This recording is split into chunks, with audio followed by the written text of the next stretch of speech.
Hello dear viewers and all of my subscriber, স্বাগতম জানাচ্ছি engineering science and টেকনোলজির পক্ষ থেকে। আমি ইশতিয়াক খান সুমন রয়েছি আপনাদের সাথে। আরও স্বাগতম জানাচ্ছি পিএলসি প্রোগ্রামিং টিউটোরিয়াল বাংলা ক্লাসের আরও একটি নতুন টিউটোরিয়াল ক্লাসে। আমরা আজকে দেখব ক্লাস 17 অর্থাৎ 17 নম্বর ক্লাস, এবং এই 17 নম্বর ক্লাসে আমরা শিখব কীভাবে আপনারা কম্পারেটর ইউজ করবেন আপনি পিএলসির সাহায্যে। অর্থাৎ অ্যানালগ কম্পারেটর আমরা কী কী ক্ষেত্রে ইউজ করি। সাধারণত যে সমস্ত সেন্সরের আউটপুট অ্যানালগ টাইপ, সেই সমস্ত সেন্সরের ক্ষেত্রে আমরা এই অ্যানালগ কম্পারেটর অপশনটা ব্যবহার করি, এবং এটার ফ্যাসিলিটি রয়েছে অনেক হিউজ পরিমাণ। চলুন দেরি না করে ক্লাসটি শুরু করা যাক। টিউটোরিয়ালটি শুরু করার পূর্বে আপনাদেরকে কিছু ইম্পর্টেন্ট ইনফরমেশন দিয়ে নিচ্ছি। বরাবরের মতো আমি যা করি, আসলে ইনফরমেশনটা আপনি যদি ক্লিয়ারলি না বুঝতে পারেন তো হাবিজাবি এই লাডার ডায়াগ্রাম তৈরি করে আপনি কোনো কাজে আসবে না।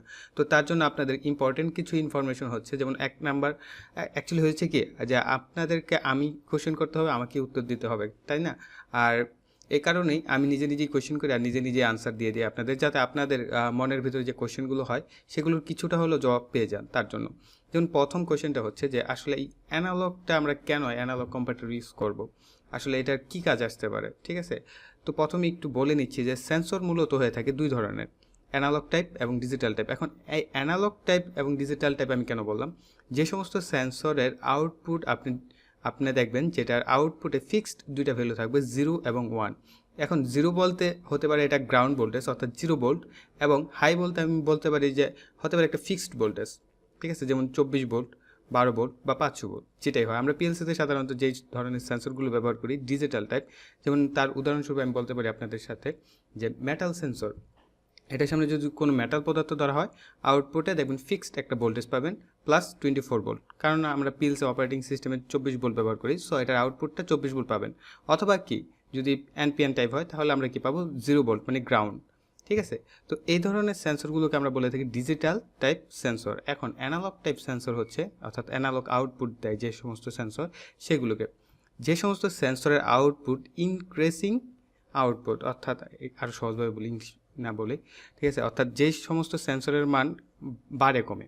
ঠিক আছে, যেমন এসি সিগন্যাল, এটা কি একবার উপরের দিকে পজিটিভ দিকে ভ্যালু যায়, আবার নিচের দিকে নেগেটিভ দিকে ভ্যালু যায়। ঠিক কিছু সেন্সর রয়েছে যেগুলোর আউটপুট আপনি স্থির মানে পাবেন না, অর্থাৎ পরিবর্তনশীল ভ্যালু পাবেন। 0 1 হচ্ছে একটা স্থির ভ্যালু, আর পরিবর্তনশীল মানগুলো হচ্ছে যেমন এরকম হতে পারে। আমরা টেম্পারেচার সেন্সরে দেখি, যেমন আমরা যদি এটাকে 5 ভ্যালুতে হিসাব করা হয়, 5 ভোল্টে বা 10 ভোল্টে আমরা যদি হিসাব ধরি, তাহলে কি এক ভোল্টে যদি ধরলাম আমার 2 ডিগ্রি বা 3 ডিগ্রি একটা রেশিও আছে, এটার উপরে আমরা ক্যালকুলেশন করে ভ্যালুটা বের করি। সো এটা কিন্তু মানটা কি, টেম্পারেচার সেন্সরের আউটপুটটা কি স্থির না, পরিবর্তনশীল। এক টেম্পারেচার আপনারা এক ধরনের ভোল্টেজ আউটপুটে দিবে, এবং সেটার উপরে ডিপেন্ড করে আপনার লাডার ডায়াগ্রাম করতে হবে। আর আমি এই অ্যানালগ কম্পারেটর, অ্যানালগ থ্রেশহোল্ড, এই সমস্ত জিনিস আপনাদেরকে আগেই শেখাচ্ছি এই কারণে যে আমি এইগুলোর সাথে কীভাবে আপনারা টেম্পারেচার সেন্সর ইন্টারফেস করবেন, কীভাবে আপনারা LM35 সেন্সর ইন্টারফেস করবেন পিএলসির সাথে, সেই সমস্ত বিষয় আমি প্রজেক্ট করব। তো তার পূর্বে এই সমস্ত মানে ছোটোখাটো জিনিসগুলো আগে থেকে শিখে নিলে ব্যাপারটা বুঝতে সুবিধা হবে, তার জন্য। ওকে, তো এখন আমরা তাহলে শুরু করি লাডার ডায়াগ্রাম। আজকে আমরা কোনো প্র্যাকটিক্যাল ডায়াগ্রাম দেখব না, ডিরেক্ট লাডার ডায়াগ্রাম দিয়ে আগে বিষয়টা বুঝবো আসলে কি অ্যানালগ কম্পারেটরটা কীভাবে বাইসিং করতে হয়, কীভাবে ইন্টারফেস করতে হয়, লাডার ডায়াগ্রামে কীভাবে কী করতে হয়, সেই সমস্ত জিনিস আগে শিখব। ওকে, তো এখানটায় দেখেন প্রথমে আমরা এই কনস্ট্যান্স, এখানটায় দেখেন এই যে অ্যানালগ কন্ট্যাক্ট রয়েছে। ওকে, এই যে অ্যানালগ কন্ট্যাক্ট, এটাকে আমরা অ্যানালগ ইনপুট হিসেবে নিব। ঠিক আছে, আর এই নিচে যদি আমি স্ক্রুলটাকে একটু নিচে নামাই, এই কাউন্টারের পরের অপশনটা হচ্ছে অ্যানালগ। এই অ্যানালগের এখানে আপনারা পাবেন অ্যানালগ কম্পারেটর, এবং এর নিচেই দেখেন অ্যানালগ থ্রেশহোল্ড রয়েছে, অ্যানালগ অ্যাম্পলিফায়ার রয়েছে। এগুলো আমরা ধীরে ধীরে শিখবো। তো আজকে শিখবো অ্যানালগ কম্পারেটর। ওকে, তো প্রথমে আমি একটা ইনপুট নিয়ে নিই,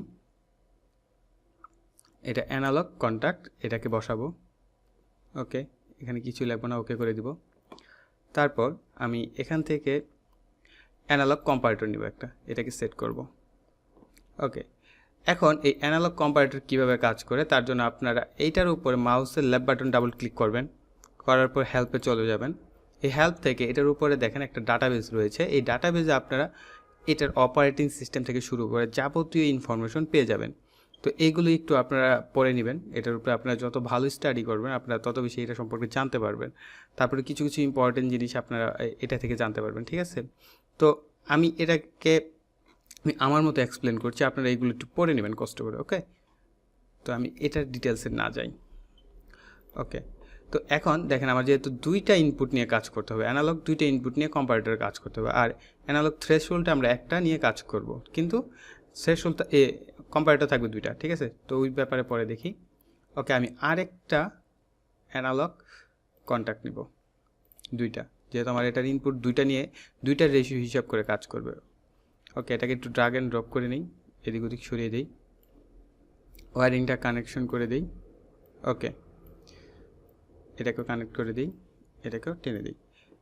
এখন আমরা এই অ্যানালগ কম্পারেটরের সাপেক্ষে যেহেতু আমরা একটা লোডকে অন অফ করবো, তো তার জন্য আপনাদের সহজ হয়ে আপনারা আসলে এটার বাইসিংয়ের জন্য দেখবেন একটা মেক কন্ট্যাক্ট নেবেন, এটাকে সিলেক্ট করে দিবেন এই যে অ্যানালগ কম্পারেটর SF001 দ্বারা শুরু হয়, এটাকে ওকে করে দিব।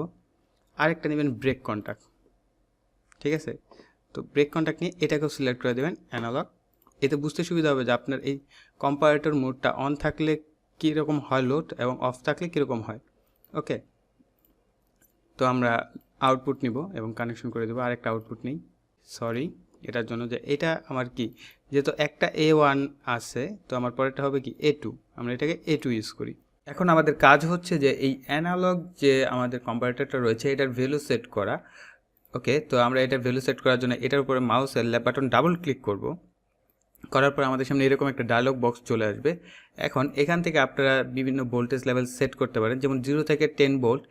আপনার কিছু অ্যানালগ সেন্সর রয়েছে যেটার আউটপুট 0 থেকে 10 ভোল্টের মধ্যে আপনার আউটপুটটা ভেরি করে, তো ওই ধরনের হলে আপনারা এটা ইউজ করবেন। তারপরে 0 থেকে 20 মিলি অ্যাম্পিয়ার, কিছু রয়েছে আপনার মিলি অ্যাম্পিয়ার অর্থাৎ এম্পিয়ারের দিক থেকে ক্যালকুলেশন হয়, এবং কিছু 0 থেকে শুরু হয় না, কিছু শুরু হয় 4 থেকে 20 মিলি অ্যাম্পিয়ারের মধ্যে, ঠিক আছে। তো এইসব সেন্সরের উপরে আমি আপনাদেরকে চেষ্টা করবো একটা টিউটোরিয়াল দেওয়ার জন্য, যাতে আপনাদের এই ক্যালকুলেশনগুলো আপনারা বুঝতে পারেন ক্লিয়ারলি তার উপরে। ওকে, তো আজকে শুধু আমরা স্যাম্পল দেখব, তো পরে এগুলো নিয়ে বিশদ আলোচনা হবে। ওকে, তারপর রয়েছে PT100, এটা একটা টেম্পারেচার সেন্সর, এটা পিএলসির সাথে ইউজ করা হয়।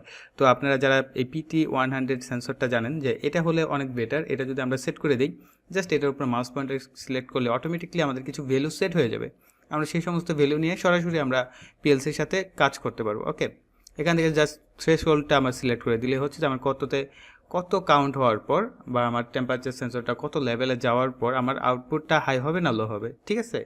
তো আমরা এটা দিয়ে দেখবো না, আমরা দেখবো 0 থেকে 10 ভোল্ট, তাহলে আমরা আউটপুটটা ক্লিয়ারলি বুঝতে পারবো একদম সুন্দর মতো, সেটার জন্য। ওকে, তো এখন দেখেন এই জায়গায় কয়েকটা অপশন রয়েছে। এক নম্বর হচ্ছে মেজারমেন্ট রেঞ্জ, তারপরে রয়েছে প্যারামিটার এবং থ্রেশহোল্ড, ঠিক আছে। এই তিনটা পার্টে আমাদের সব কিছু হিসাব নিকাশ করতে হবে। তো মেজারমেন্ট রেঞ্জের মধ্যে আপনি মাইনাস দিকে দেখেন, এখানে কিন্তু মাইনাস একটা ভ্যালু দেওয়া আছে -500, আপনি চাইলে মাইনাসের রেঞ্জও দিতে পারেন, আপনি চাইলে প্লাসের রেঞ্জও দিতে পারেন। যদি এটা টেম্পারেচার সেন্সরের হিসাব আসে তাহলে কি আমরা জানি যে -27 ডিগ্রি, -7 ডিগ্রি, -4 ডিগ্রি এই ধরনের ভ্যালু কিন্তু আসতে পারে, যেহেতু আমরা টেম্পারেচার সেন্সর ইউজ করলে, ঠিক আছে। তো মাইনাসের দিকেও আসবে, প্লাসের দিকেও আসবে, ঠিক আছে। অতিরিক্ত ঠান্ডার হিসাব আসতে পারে, অতিরিক্ত গরম হতে পারে, তাই না।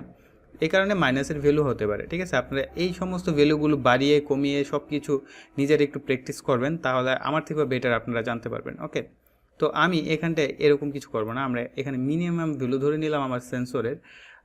ইনপুটটা শুরু হয় 0 ভোল্ট থেকে, তো আমি এখানে 0 করে দিলাম, এবং ম্যাক্সিমাম ভ্যালু এত বেশি দেওয়া যাবে না, তাহলে আমার হিসাবে আমার এই মুহূর্তে আপনাদের দেখানোর জন্য সমস্যা হবে। ওকে, তো আমি এখানে করে দিলাম 10।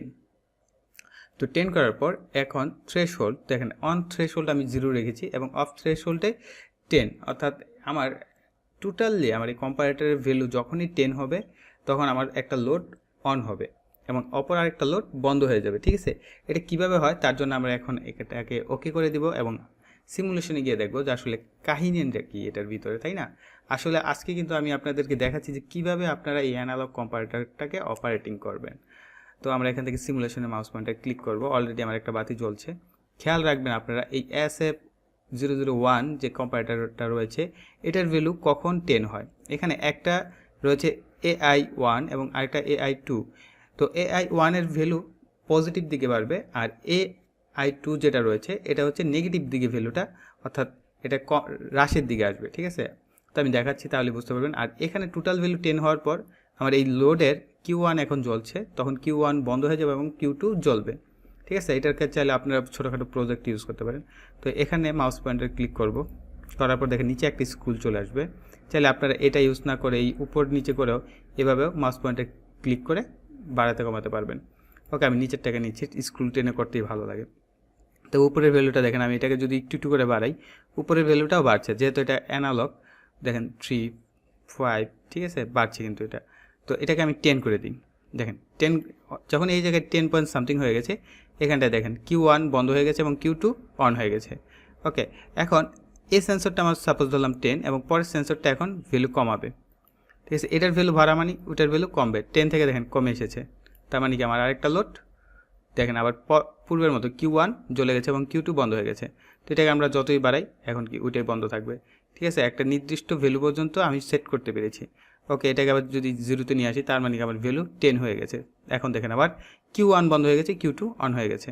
তার মানে কি আমার এই দুইটার ক্যালকুলেশন মিলে, অর্থাৎ পজিটিভ নেগেটিভ যাই হোক না কেন, এই দুইটার ক্যালকুলেশন যখন আমার 10 হচ্ছে, ঠিক আছে, তখনই আমার আউটপুটটা পরিবর্তন হচ্ছে। দেখেন এখনও হচ্ছে আমার আউটপুট 6, এটাকে 10 করলাম, 7 হয়ে রয়েছে, কারণ এখানে A2 কত 3 রয়েছে। তো আমি A2কে যখনই আমি এই 3 লেভেল কমিয়ে দিব, তখন আউটপুটটা চেঞ্জ হয়ে যাবে, যে Q1 বন্ধ হয়ে গেছে, Q2 অন হয়ে গেছে।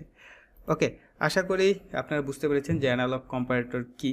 তো এটার উপর একটা প্র্যাকটিক্যাল প্রজেক্ট দেখাবো, যেটা আমি বরাবর করে থাকি, আপনাদেরকে প্র্যাকটিক্যাল একটা চিত্র দেখাই প্রথমে, কীভাবে বাইসিং করবেন পিএলসির সাথে, এবং তারপরে লাডার ডায়াগ্রাম দেখাই। যদি আজকের ক্লাসটা ছোটো মোটো একটা জাস্ট কম্পারেটর কীভাবে ইন্টারফেস করবেন এটার উপর, তাই আজকের চিত্রের ঝামেলা না করে জাস্ট ব্যাপারটা সহজ করার জন্য ছোট একটা টিউটোরিয়াল করে দিলাম, এবং আরেকটা ছোট টিউটোরিয়াল হবে, সেটা হবে অ্যানালগ থ্রেশহোল্ড ট্রিগারের উপর। ওকে, তো এই ছিল আমাদের আজকের ভিডিও। যদি ভালো লেগে থাকে অবশ্যই একটা লাইক দেবেন এবং কমেন্টে জানাবেন যে ভিডিওটি কীরকম লাগলো, আর আপনি এই পর্যন্ত কী শিখলেন না শিখলেন সব কিছু কমেন্টে লেখেন। আর ভিডিওটা অবশ্যই শেয়ার করুন বন্ধুদের সাথে, এতে আপনার বন্ধুরাও পিএলসি সম্পর্কে জানতে পারবে। আর যারা এখন আমাদের চ্যানেলটি সাবস্ক্রাইব করেননি, অবশ্যই চ্যানেলটিকে সাবস্ক্রাইব করবেন এবং পাশে থাকা বেল আইকনটিও অ্যাক্টিভ করে রাখবেন, তাহলেই আমার ভিডিও পরবর্তীতে পাবলিশড হলে আপনারা সাথে সাথে পেয়ে যাবেন। এই বলে এখানে বিদায় নিচ্ছি, ধন্যবাদ সবাইকে।